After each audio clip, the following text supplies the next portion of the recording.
Students, welcome to my next video. তো আজকের টপিকটা সম্পূর্ণ ডিফারেন্ট, নতুন একটা চ্যাপ্টার, ক্লাস 10-এর ত্রিকোণমিতি। ইয়েস, ত্রিকোণমিতি সম্পূর্ণ নতুন, ডিফারেন্ট কাইন্ড অফ বা ডিফারেন্ট টাইপ অফ একটা চ্যাপ্টার।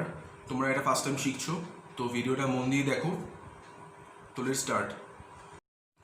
আচ্ছা, তাহলে ত্রিকোণমিতি কী বা হোয়াট ইজ ট্রিগোনোমেট্রি? ত্রিকোণ অর্থাৎ তিনটে অ্যাঙ্গেল বা তিনটে কোণ, আর মিতি মানে মেজারমেন্ট। তাহলে তিনটে অ্যাঙ্গেল নিয়ে মেজারমেন্ট কার? একটা ত্রিভুজের। তাহলে ডেফিনেশনটা কীরকম হবে না, trigonometry deals with the measurement of the angles and sides of A right angle triangle. না, একটা সমকোণী ত্রিভুজের বাহু এবং কোণগুলোর মধ্যে কোরিলেশন, সেই মেজারমেন্ট করাটাই ত্রিকোণমিতির কাজ। তো কথাটা একটু অড হলেও, অড কেন বলছি, যে সমকোণী ত্রিভুজ, আমরা কি অলওয়েজ এই ত্রিভুজ পাবো? হ্যাঁ, অবশ্যই পাবো। কীরকম? কিছু এক্সাম্পল নেওয়া যাক। সাপোজ আকাশে ঘুড়ি উঠছে, তো একটু ইমাজিন করা যাক যে যখন ঘুড়িটা উঠছে আকাশে, তখন সুতোটা ভূমির সঙ্গে একটা অ্যাঙ্গেল করেছে, এবং একটু ভাবা যাক যে যত ভূমি থেকে ঘুড়ির হাইট বৃদ্ধি পাচ্ছে, তত ভূমির সঙ্গে সুতোর অ্যাঙ্গেলটা বৃদ্ধি পাচ্ছে। তো এক্ষেত্রে ঘুড়ি থেকে ভূমির সঙ্গে ডিস্টেন্সটা সেটা হচ্ছে লম্ব, আর সুতোটা অধিভুজ, আর ওইটুকু ডিস্টেন্স মানে যে ঘুড়ি ওড়াচ্ছে তার সঙ্গে ওই লম্ব ডিস্টেন্সের মানে পারপেন্ডিকুলার ডিস্টেন্সটা হলো ভূমি। তাহলে ত্রিভুজটা কী আসলে? একটা সমকোণী ত্রিভুজ। তো এক্ষেত্রে ওই লম্বটা যত বাড়ছে, ওই অ্যাঙ্গেলটা ততই বাড়ছে। তো এই যে অ্যাঙ্গেলের বৃদ্ধির সঙ্গে লম্বর বৃদ্ধি, এই রিলেশন নিয়ে আমরা কাজ করতে পারি বা রিলেশনটাকে আমরা মাপতে পারি। কীরকম সেটা পরে আসছি। আরেকটা এক্সাম্পল, সাপোজ তোমার বন্ধুর 5তলা বাড়ি, ধরে নিচ্ছি 5তলা বাড়ি। এখন তুমি আছো রাস্তায়, ও আছে বাড়িতে। এখন তুমি ওর সাথে কথা বলছো। আচ্ছা, তো যখন ও 3তলায় অবস্থান করছে, যখন ও 3rd ফ্লোরে আছে, তখন তুমি যত অ্যাঙ্গেলে তাকিয়ে তুমি ওর সাথে কথা বলছো, ধরো এখন ও 5th ফ্লোরে আছে, তাহলে তুমি এখন যত অ্যাঙ্গেলে তাকিয়ে ওর সাথে কথা বলছো, সেটা নিশ্চয়ই আগের থেকে বেশি হবে। তো যতই হাইটটা বাড়ছে, ততই তোমার তাকানোর যে অ্যাঙ্গেল মানে ভূমির সঙ্গে তুমি যে অ্যাঙ্গেলে তাকাচ্ছ ওর দিকে, সেটা আস্তে আস্তে বাড়ছে। আর এক্ষেত্রে একটা সমকোণী ত্রিভুজ, ভেবে নেওয়া কেন? আচ্ছা, সাপোজ একটা ওভারব্রিজ রয়েছে, তো ওভারব্রিজ আর নিচ দিয়ে ট্রেন যাচ্ছে। তো তুমি দেখছো একটা ট্রেন ঢুকছে প্ল্যাটফর্মে, বা একটা ট্রেন সেই ব্রিজের নিচ দিয়ে ক্রস করছে। তাহলে যখনই তুমি আছো ব্রিজে, তো যখনই ট্রেনটা ব্রিজের নিচ দিয়ে ক্রস করছে, তুমি তাকিয়ে আছো ট্রেনের সামনের দিকে একদম। ব্যাপারটা ঠিক করে ইমাজিন করো। তো যত ট্রেনটা এগিয়ে যাবে, তোমার চোখটা তত সামনে এগিয়ে যাবে। কি বললাম বুঝতে পারছো? অর্থাৎ একটু মানে দেখতে গিয়ে বললে যে উল্লম্বের সঙ্গে তোমার চোখের বা তোমার দৃষ্টির যে অ্যাঙ্গেল, সেটা আস্তে আস্তে বাড়বে যত ট্রেনটা সামনের দিকে এগিয়ে যাচ্ছে। কি বললাম? ক্লিয়ার? তাহলে এখানে একটা সমকোণী ত্রিভুজ, যেখানে লম্ব বা ভূমিকোণটা বলতে পারি, লম্বটা হলো তোমার হাইটটা, আর বা ট্রেন থেকে তোমার চোখের হাইট, আর ভূমিকোণটা যেই পরিমাণ লেন্থে ট্রেনটা আস্তে আস্তে এগিয়ে যাচ্ছে, সেটা ভূমি। আর অতিভুজ কোণটা তোমার চোখের সঙ্গে বা তোমার চোখ থেকে ট্রেনের অগ্রভাগের ডিস্টেন্সটা। তো এক্ষেত্রে আমরা কী ত্রিভুজ পাচ্ছি? সমকোণী ত্রিভুজ। তো আশা করি কী বললাম ক্লিয়ার হচ্ছে। তো আর আরেকটা এক্সাম্পল দেওয়া যাক, যে সাপোজ একটা পর্বত বা একটা পাহাড়ের উচ্চতা মাপছি। তো স্বাভাবিক, সাপোজ মাউন্ট এভারেস্ট, তো সেগুলো তো খুব বড় হাইট, তো সেগুলো তো পুরোনোকালে পাওয়া সম্ভব ছিল না, যেগুলো এখন অনেক উন্নত মানে প্রযুক্তি এসছে। আচ্ছা, তো সেগুলো মাপা হয় কীভাবে? না, সূর্যরশ্মি যখন পড়ছে, তখন একদম মানে যখন প্রায় উলম্বে আছে সূর্যটা, প্রায় মাথার উপরে আছে, তখন ছায়াটা খুব ছোটো হবে। তখন আমরা দেখতে পারি কি, যে সূর্যরশ্মিটা কত অ্যাঙ্গেলে পড়ছে ভূমির সঙ্গে, সেটা আমরা মেপে নিলাম, আর ছায়ার ডিস্টেন্সটা মাপলাম। এখন একটা জিনিস একটু ইমাজিন করা যাক, যত সূর্যটা অ্যাঙ্গেলে যাবে বা যত সূর্যটা হেলবে, তাহলে সূর্যরশ্মি তত বেঁকে পড়বে। তো রেটা আস্তে আস্তে যত বেঁকবে তত ছায়ার হাইটটা বৃদ্ধি পাবে। কি বললাম আশা করি বুঝতে পারছো। তাহলে এক্ষেত্রে আমরা একটা সমকোণী ত্রিভুজ কল্পনা করে, যেখানে সাপোজ লম্বটা হলো পাহাড়, ভূমিটা হলো পাহাড়ের তলদেশ থেকে রশ্মি যেখানে পড়ছে সেই ডিস্টেন্সটা, আর অতিভুজ কোণটা রশ্মির লেন্থটা, না পাহাড়ের অগ্রভাগ থেকে ভূমি পর্যন্ত সেইটুকু লেন্থের রশ্মিটা হলো অতিভুজ। তো এখানে আমরা একটা কী পাচ্ছি, সমকোণী ত্রিভুজ। তো এই যে যত রশ্মিটা বেঁকছে তত অ্যাঙ্গেলটা আস্তে আস্তে ছোটো হচ্ছে, থিঙ্ক অ্যাবাউট ইট। তো যত ছোট হচ্ছে তত ছায়াটা আস্তে আস্তে বাড়ছে। কি বললাম বুঝতে পারা গেল? তো এক্ষেত্রে আমরা এটা মাপতে পারি যে অ্যাঙ্গেল কত হলে ছায়া কত হবে, এটসেট্রা। তো সেক্ষেত্রে আমরা পাহাড়ের হাইটটা বা পাহাড়ের উচ্চতাটা আমরা আনতে পারবো। সেগুলো নিয়ে আমরা এখন ডিসকাস করব। তো তার আগে যেটা আমাদের শিখতে হবে সেটা হলো একটা অ্যাঙ্গেলের measurement. Yes, measurement of an angle, বা একটা অ্যাঙ্গেলের মেজারমেন্টের কনসেপশন, যে একটা অ্যাঙ্গেল কীভাবে আঁকতে পারি আমরা।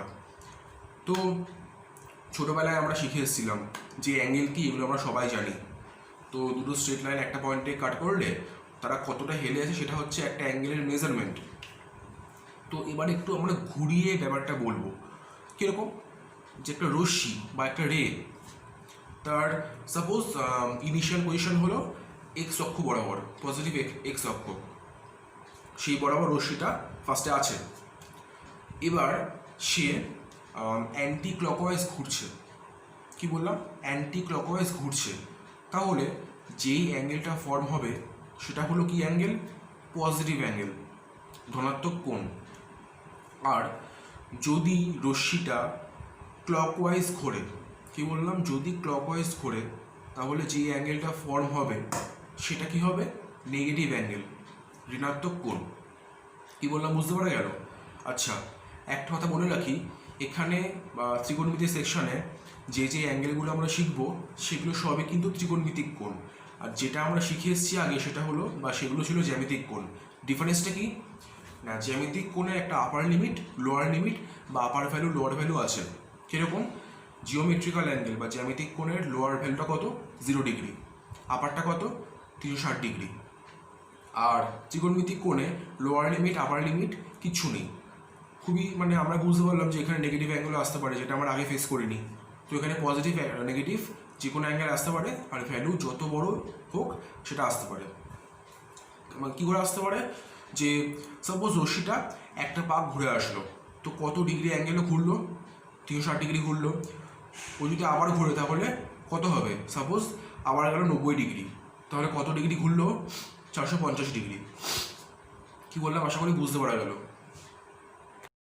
এবার ধরা যাক যে রশ্মিটা তার ইনিশিয়াল পজিশনটা হচ্ছে পজিটিভ এক্স অ্যাক্সিস বরাবর।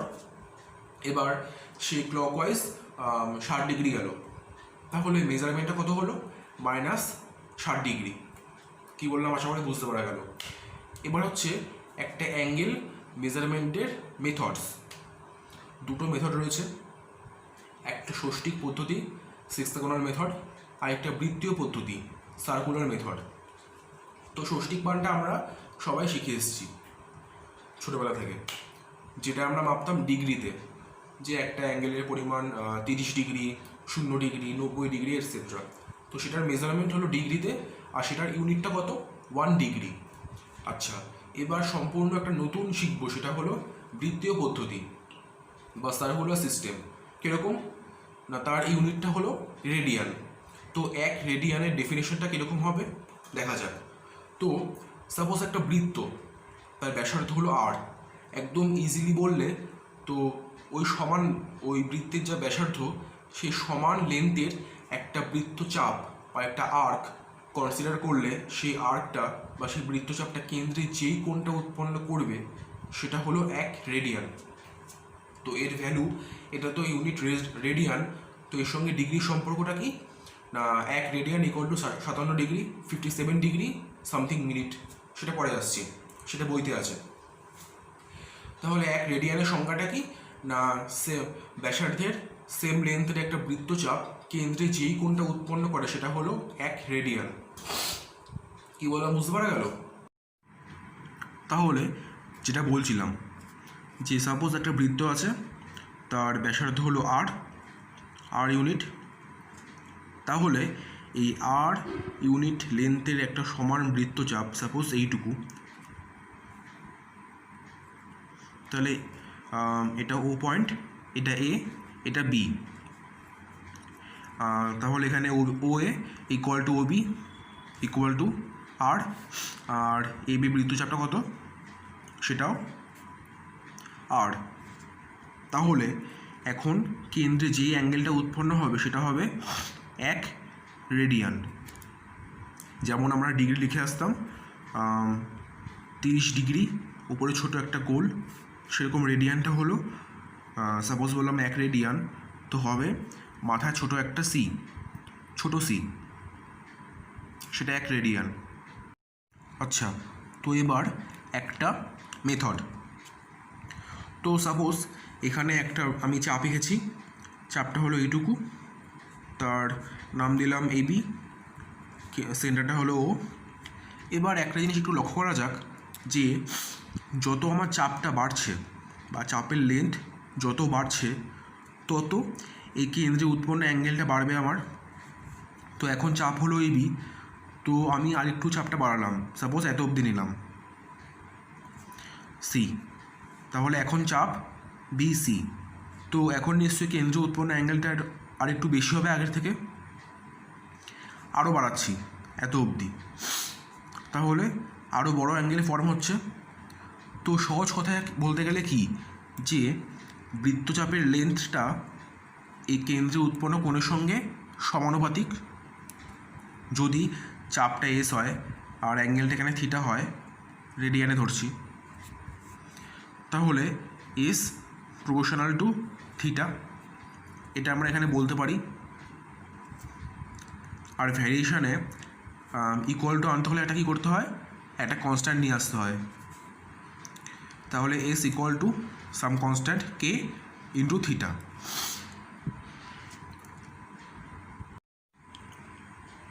তাহলে এবার একটা বৃত্ত, তার ব্যাসার্ধ হচ্ছে আর, তো আমি একটা সমান লেন্থের একটা আর্ক নিচ্ছি যেটার মাপও আর, তো সেটা এবি।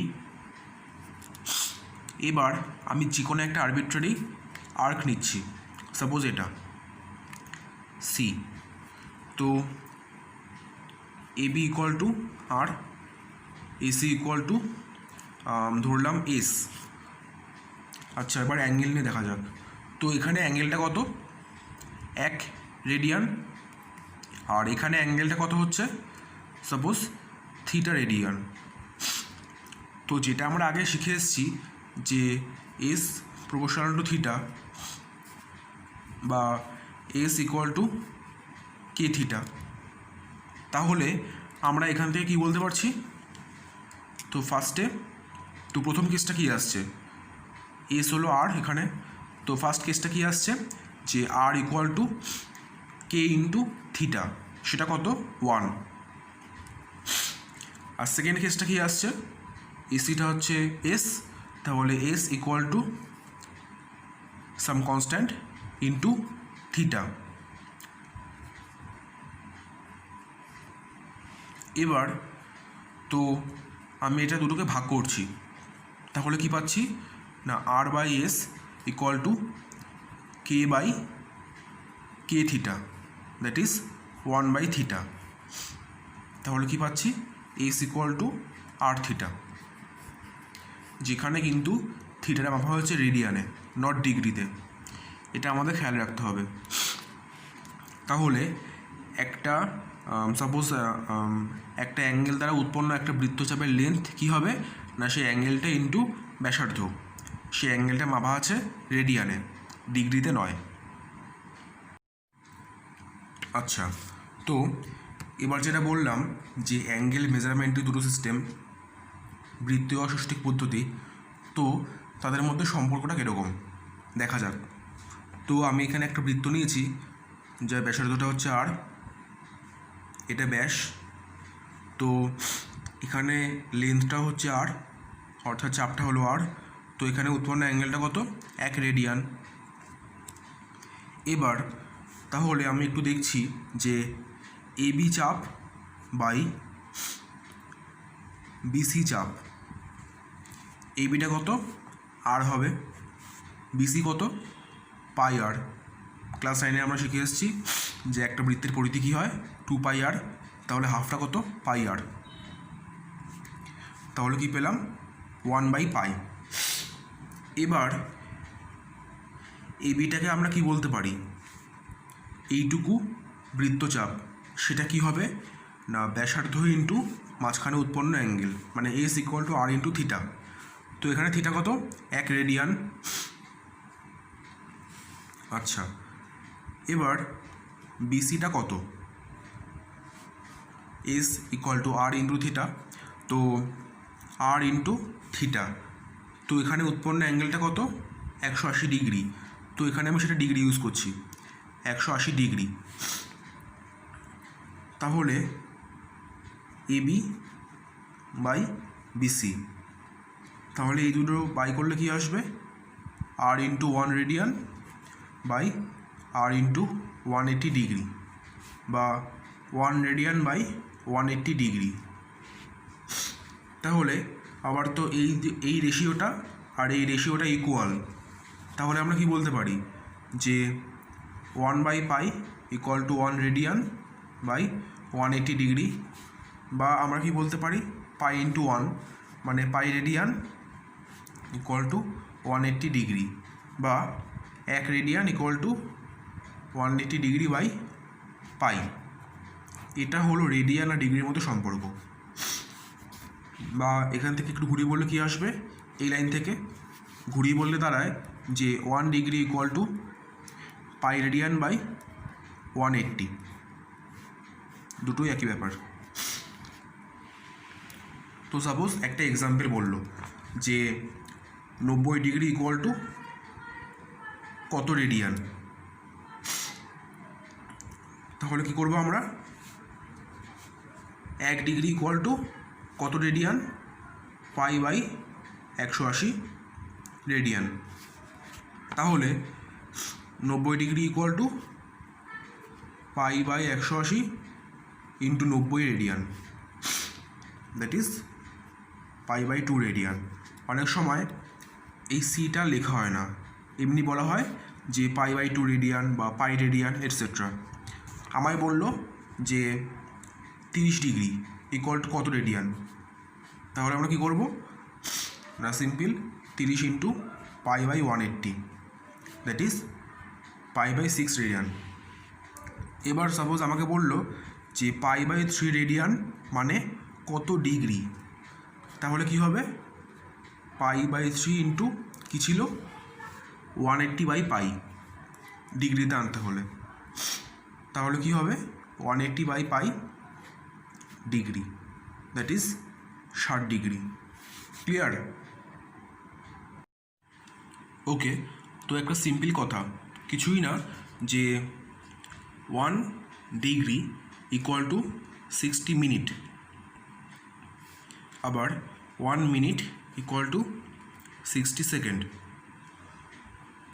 তাহলে 1 ডিগ্রি ইকুয়াল টু 3600 সেকেন্ড। তো এবার চলে আসছি বইয়ের কিছু কোশ্চেন নিয়ে। চ্যাপ্টারটা খুবই ইজি। বেসিক্যালি এখানে অ্যাঙ্গেলের ট্রান্সফরমেশনটা খুবই ইম্পর্টেন্ট, মানে সেটা এখানে মেন ব্যাপার, যে ডিগ্রি থেকে রেডিয়ান, রেডিয়ান থেকে আবার ডিগ্রি, সেটা খুব এখানে ইম্পর্টেন্ট। আর বৃত্তচাপ আর তার মাঝখানে উৎপন্ন অ্যাঙ্গেলের মধ্যে সম্পর্কটা, যেটা বললাম S equal to R into theta. তো সাপোজ কোশ্চেন নাম্বার 5 কী বলছে, যে একটা ত্রিভুজের একটা অ্যাঙ্গেল 65 আর একটা অ্যাঙ্গেল পাই বাই 12, এটা কিসে আছে? রেডিয়ানে আছে, এটা ডিগ্রিতে আছে। তাহলে তৃতীয় কোণটার ষষ্ঠিকার বৃত্তীয় মান চেয়েছে। তো এখানে যে কোনো একটা কাজ করা যেতে পারে, হয় এটাকে আমি রেডিয়ানে আনবো, নয়তো এটাকে আমি ডিগ্রিতে আনবো। তো একটা অ্যাঙ্গেল বলা আছে 65, আরেকটা পাই বাই 12। তো সাপোজ আমি এটাকে ডিগ্রিতে আছি, তাহলে কী হবে ইন্টু 180/π ডিগ্রি, তাহলে কত আসছে 15 ডিগ্রি। তাহলে থার্ড অ্যাঙ্গেলটা কত আসছে 180 মাইনাস 65 প্লাস 15, কারণ একটা ত্রিভুজে 3টি কোণের যোগফল 180 ডিগ্রি। তাহলে 65 15 80, তাহলে হবে 100 ডিগ্রি। তাহলে এটা কি মান? ষষ্ঠিক মান। আমার চেয়েছে বৃত্তীয় মানও চেয়েছে, তাহলে 100 ডিগ্রি ইকুয়াল টু কত রেডিয়ান? না 100 ইন্টু π/180 রেডিয়ান। তাহলে কি আসবে 5π/9 রেডিয়ান। সিটা অনেক সময় না বললেও হয়। তাহলে এই থার্ড অ্যাঙ্গেলটার ষষ্ঠিক মান কত? 100 ডিগ্রি। বৃত্তীয় মান কত? 5π/9 রেডিয়ান। আচ্ছা, তো এবার একটা বেসিক কোশ্চেন কি বলছে না, একটা ঘূর্ণায়মান রশ্মি -5/1/π কোণ উৎপন্ন করেছে। তো কোন দিকে আর কতবার ঘুরেছে সেটা আমাদের দেখতে হবে। তো কি বলছে না -5/1/12π রেডিয়ান অবভিয়াসলি। তো এক্ষেত্রে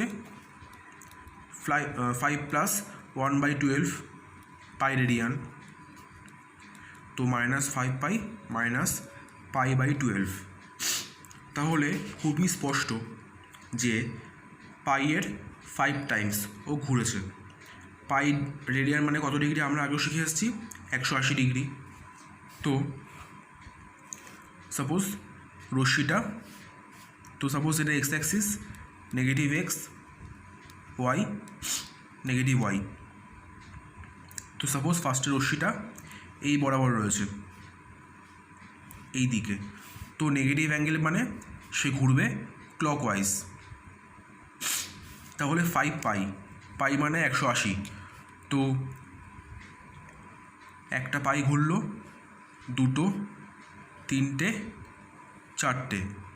তাহলে ও কবার ঘুরলো? দুবার ঘুরলো, একবার 2π, আরেকবার 4π, আরেকটা যাবে 5π। তাহলে ওর ফাইনাল অবস্থানটা এখানে -5π হলো, আবার -π/12। তাহলে তো এখানে দাঁড়িয়ে ও π/12, অর্থাৎ এরকম। এখন রশ্মিটা এই অবস্থানে আছে, এই অ্যাঙ্গেলটা π/12। তাহলে আমার কোশ্চেনটা কি বলেছে যে কোন দিকে, অর্থাৎ তাহলে ক্লকওয়াইজ ঘুরছে। তাহলে ক্লকওয়াইজ আর কতবার পূর্ণ আবর্তন করেছে?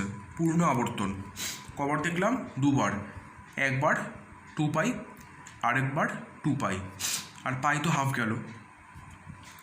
আর তারপরেও কত ডিগ্রি কোণ উৎপন্ন করেছে, অর্থাৎ পূর্ণ আবর্তন করার পর কত ডিগ্রি কোণ। তো পূর্ণ আবর্তনটা কিন্তু হচ্ছে এই পর্যন্ত, তো তারপর অ্যাঙ্গেল মানে, তো এখানে বলছে এই অ্যাঙ্গেলটা খুবই স্পষ্ট, তো এইটুকু পাই আর এইটুকু π/12।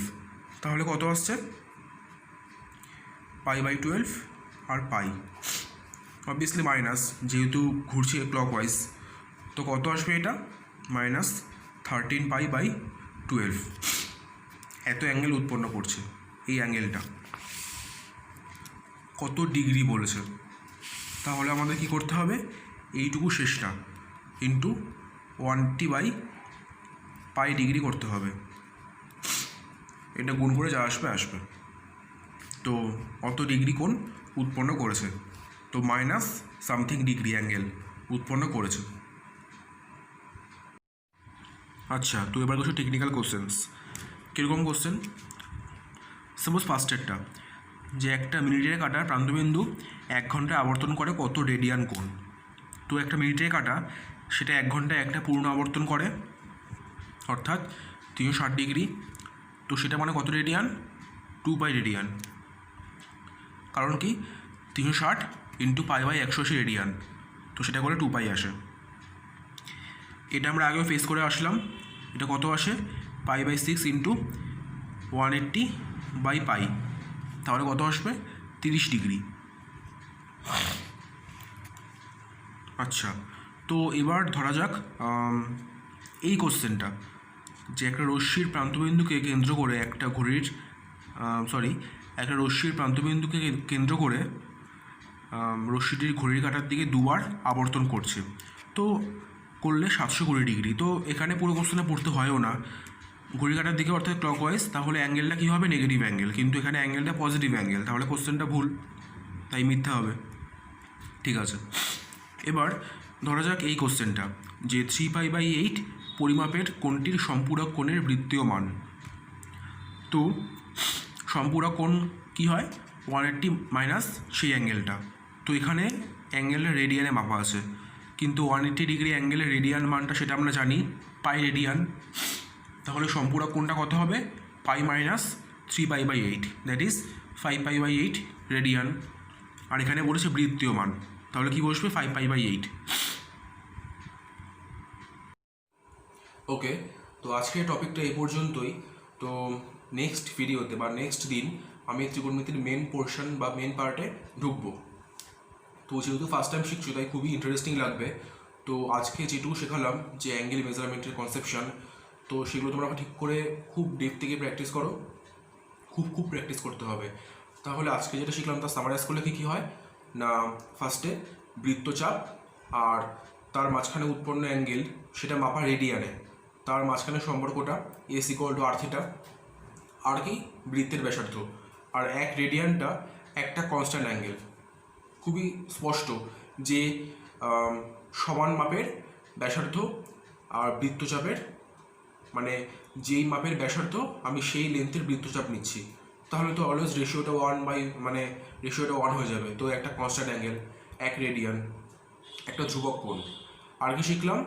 রেডিয়ান, যে অ্যাঙ্গেল মেজারমেন্টের দুটো মেথড, একটা রেডিয়ান আর একটা ডিগ্রি, তাদের মধ্যে রিলেশনটা, যে 1 ডিগ্রি ইকুয়াল টু π/180 রেডিয়ান, বা একটু ঘুরিয়ে বললে 1 রেডিয়ান ইকুয়াল টু 180/π ডিগ্রি।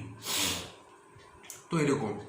আর আরেকটা ইম্পর্টেন্ট পয়েন্ট সেটা হলো কনভার্সনগুলো, যে রেডিয়ান টু ডিগ্রির কনভার্সন, এগুলো কতগুলো স্ট্যান্ডার্ড অ্যাঙ্গেলের সেটা মনে রাখতে হবে। যেমন 60 ডিগ্রি, এটা রেডিয়ানে ডিগ্রিতে আছে, রেডিয়ানে কী হবে? π/3। 90 ডিগ্রি π/2, 45 π/4। তো এরকম সেগুলো প্র্যাকটিস করতে করতে আসবে, একদিনের কাজ না। তো খুব ভালো করে প্র্যাকটিস করো, আর কোনো সমস্যা হলে সেটা আমায় জানাও অবভিয়াসলি। তো এখানে আমরা আরও কিছু শিখলাম, যে অ্যাঙ্গেল মেজারমেন্ট বা অ্যাঙ্গেল ফরমেশনের একটা ডিফারেন্ট মেথড, সেটা কীরকম আমরা ছোটোবেলায় শিখে এসেছিলাম, যে স্ট্রেট লাইন দিয়ে। এখানে শিখলাম কি? রোটেশন অফ রে, বা একটা রশ্মির ঘূর্ণন দিয়ে অ্যাঙ্গেল মেজারমেন্ট শিখলাম। আর পজিটিভ অ্যাঙ্গেল, নেগেটিভ অ্যাঙ্গেল সেটাও শিখলাম, যে ক্লকওয়াইজ ঘুরলে সেটা নেগেটিভ অ্যাঙ্গেল, আর অ্যান্টি ক্লকওয়াইজ ঘুরলে সেটা হবে পজিটিভ অ্যাঙ্গেল। এগুলো শিখে আসলাম। তো খুব প্র্যাকটিস করো, চেষ্টা চালিয়ে যাও। তো দেখা হচ্ছে নেক্সট ভিডিওতে, আর কেমন লাগলো সেটা আমার জানাও ভিডিওতে কমেন্ট করে। তো দেখা হচ্ছে নেক্সট ভিডিওতে, বাই।